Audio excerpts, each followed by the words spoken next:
grassroots activist organisation campaigning for LGBT rights in a number of areas.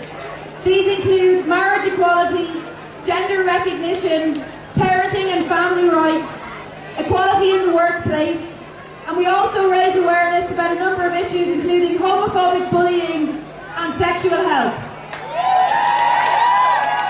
So, 2014. We are at a decisive moment in the history of LGBT rights in Ireland. Earlier this year marked a watershed in terms of highlighting the nature and extent of homophobia.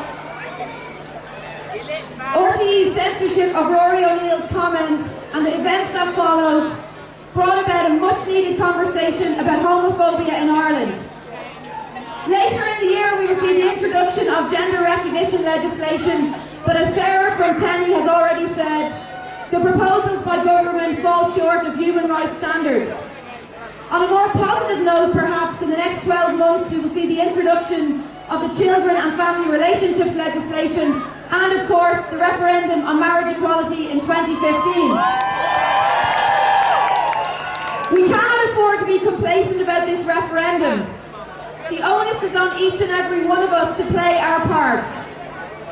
Effecting social change requires action, commitment, and the kind of solidarity we see here before us today. You have a part to play in the lead up to this referendum. One way of playing your part is by joining us, LBGTNoise, at the annual March for Marriage, which takes place on Sunday, the 24th of August, starting at 3 p.m. from City Hall. It's imperative that this year's march is the biggest and the strongest one yet, because we hope it will be the last one. So please bring your family, your friends, your co-workers and your neighbours along on the day. Together we can be visible about our demands for equality. Together we can be vocal in our rejection of discrimination in all its forms, be it social or institutional.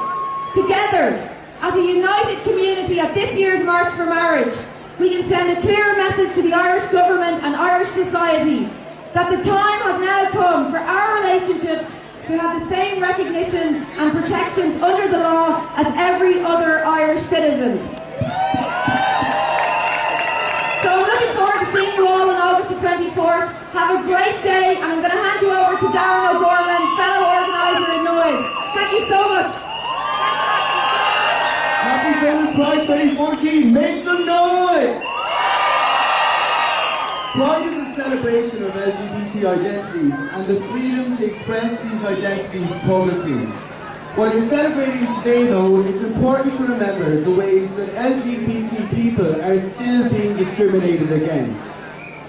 Employment equality law serves to protect minorities from discrimination in the workplace.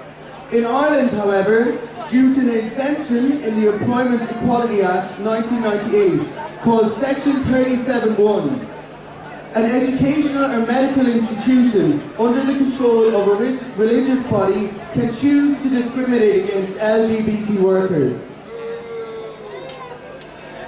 If you are judged to undermine the religious ethos of the institution, you can be prevented from being hired, passed over for promotion, or even fired.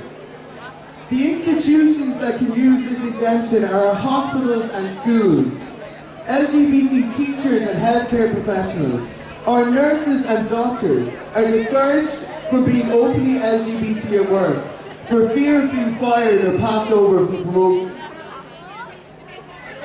These LGBT workers face an impossible choice between being open about their identity or protecting their career, stripping them of the dignity and respect that they deserve.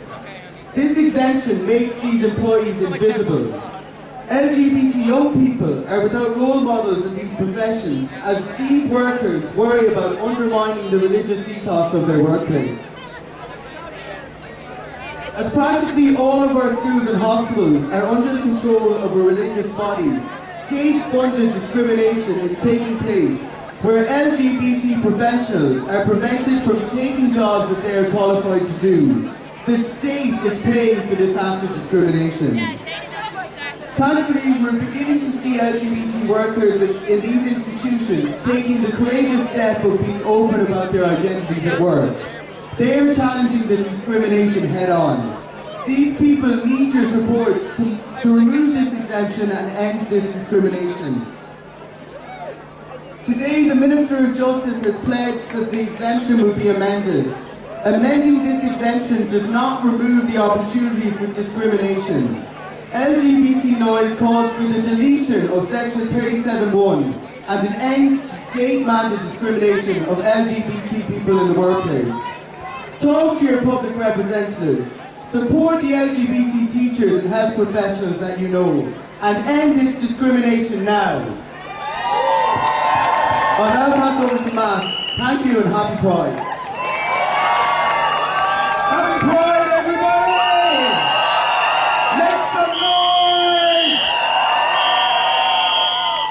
First off, I want to give a huge shout out to the Pride organisers this year. Have they or have they not outdone themselves?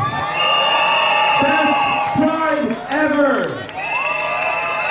As my friends here have just outlined, there's a lot of issues that we all face in terms of discrimination in Ireland.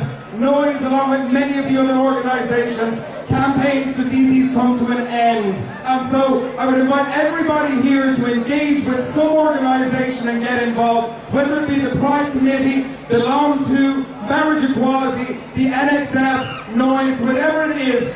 Roll up your sleeves and get stuck in, because we are at a hinge moment in Ireland's history about how we deal with our LGBT society, how the state and its institutions feels and treats us. So roll up your sleeves, get stuck in, there's real work to be done. One of the issues that's very much pressing at the moment is that over the last 2 years, gay and bi men have seen the highest rates of diagnosis of HIV ever in this country. This is something that not everybody is aware of, but something that we should be paying attention to. It is important that we keep ourselves and our partners safe.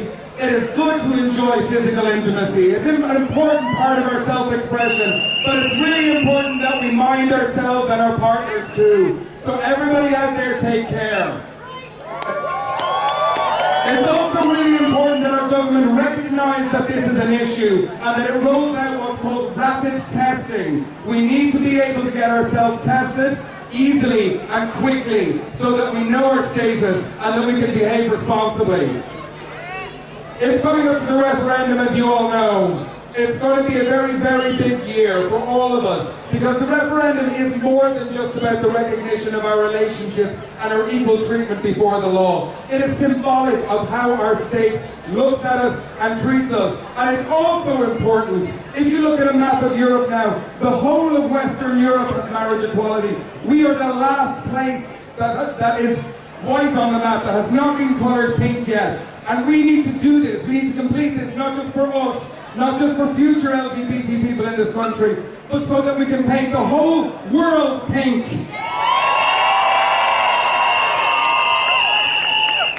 Marriage equality is one aspect of LGBT equality. There are many, many, many others. And I think that while we're having this referendum campaign, we should be mindful that there are many people out there who are suffering other forms of discrimination. As Darren and Caroline have pointed out, as Susan from Tenney has pointed out, it's important that we inform ourselves and engage. And yes, pick up the phone, as Panty says, when somebody is on TV, putting us down, slandering us, saying things that aren't true, saying things that hurt marginalized and isolated people. We need to pick up the phone, get on the email, send our complaints in, and stand up and be counted.